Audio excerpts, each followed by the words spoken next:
কোলের উপর থেকে হাতটা এই বেঞ্চে তোল। তাহলে বেসটা পাবি। হ্যাঁ,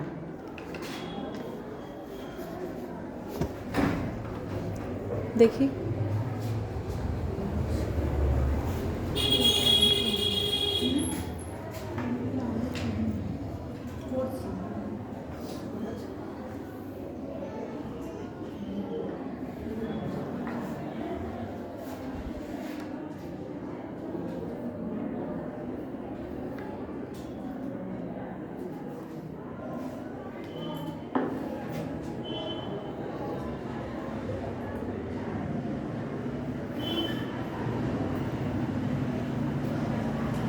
এবার দেখছিস তুলি ধরতে যেভাবে বলেছি সেইভাবে আস্তে আস্তে বেসটা আসছে।